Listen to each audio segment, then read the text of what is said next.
Hey guys, welcome back. Today we get the new water damage dealer Oceanus, and this time decide whether pull him or not gonna be easier as you can try him in main story. As you can see, his style is very speedy, and if you like his style of combat and decide to pull him, this guide will help you to learn how to use Oceanus. Okay, let's start the guide.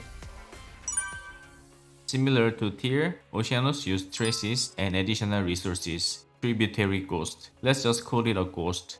You can see these marks to check how many ghosts are on the field. You can have up to 2 ghosts from skill 1 and 1 ghost from extremity dodge, so you can have up to 3 ghosts in total on the field.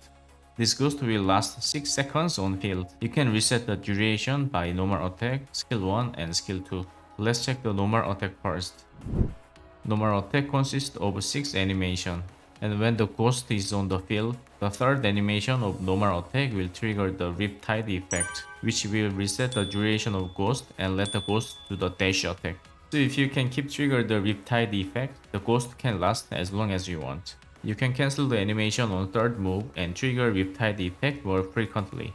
One thing you need to note is that every time the ghost do dash attack, ghost move further and come close, back and forth. Skill 1 deals the damage and create 1 ghost plus gain 1 trace. Ghost will attack surrounding enemy at the end of skill animation. You can make the ghost attack faster by cancel the skill animation at the end.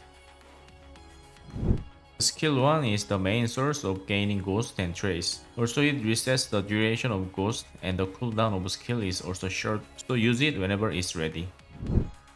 Skill 2 deals the damage and get additional effect when you have 2 or more traces. If you have 1 or no trace, Oceanus just deals the damage. However, if you have 2 or more traces, Oceanus expands all ghosts on the field and recreate the ghost near lockdown enemy. Each expanded ghost will give melee damage bonus for 8 seconds. So it's recommended to use skill 2 when you have at least 2 traces and skill 2 does not expand the traces. Also, Oceanus become invincible when he disappears at the beginning of the animation. But if the timing is not right, he will get attacked, so be careful of timing. When you use skill 3, Oceanus absorbs the ghost within certain range and gets skill damage bonus and deals the damage. It also expands all traces and gives damage bonus on ghost. At the end of skill animation, ghost will appear and deals the damage, and the number of ghosts appear is depend on the number of ghosts Oceanus absorbs at the beginning of skill 3.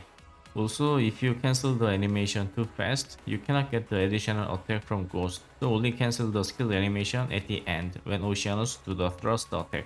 If the Ghost present too far from Oceanus, he can absorb the Ghost. So use skill 2 or trigger Riptide effect to record the Ghost near Oceanus. Extremity Dodge will give you 1 Ghost plus 1 Trace. If you do normal attack right after extremity dodge, Oceanus will expand 1 trace and do special attack that deals the damage and reset the duration of buff from skill 3.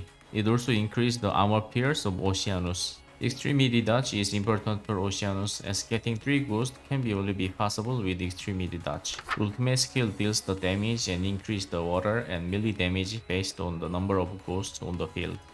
So the combo looks like this.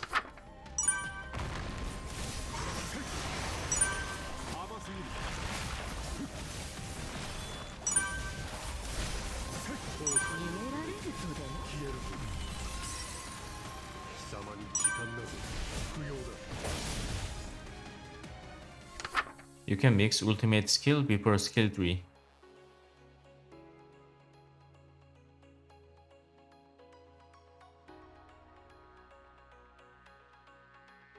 Also, skill 3 will be cancelled if you get hit by enemy, so find right time to use.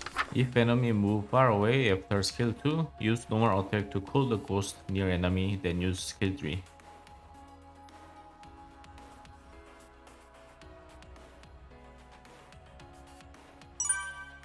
Yellow code is the mostly used code with highest damage output.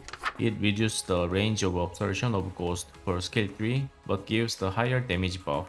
Riptide effect now can be triggered by any normal attack with critical hits, so you don't need to cancel on third move of normal attack. Lastly, if Oceanus hits the same enemy with ghost, it gives additional water damage buff and lower the enemy water resistance. This buff is easily triggered by Riptide effect, skill 1 and skill 3, so this code has highest damage output. Next is Red Code. Red Code gives attack bonus based on the number of ghosts on the field.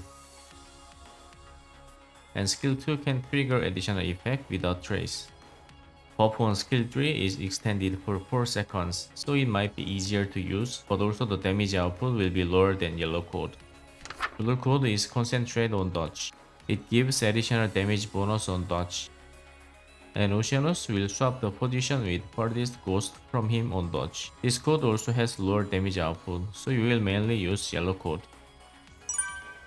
Firstly, Signature Functor will increase the critical rate. Secondly, if you see here, you can see the stack counts are appearing now. Normal attack will increase the count by 1. Skills and special attack after dodge will increase the count by 5.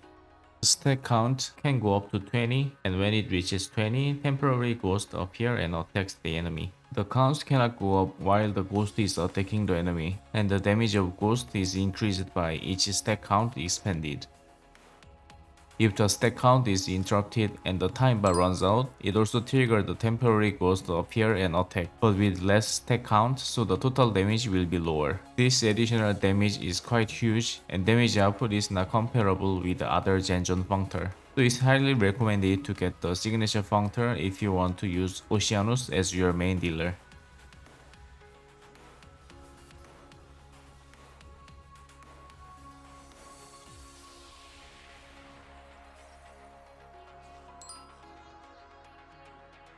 You can go for Genjon 4-star Functor if you don't have Signature Functor.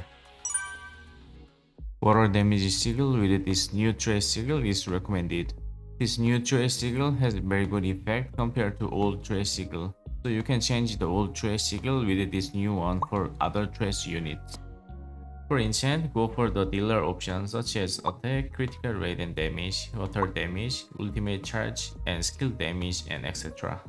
For warp, you can choose power of melee, then choose between the judge and the executioner, or mix one with flashback core 1 for position 1 and 2. For position 3 and 4, you can choose telepathize force field 1 with EM flux or savage.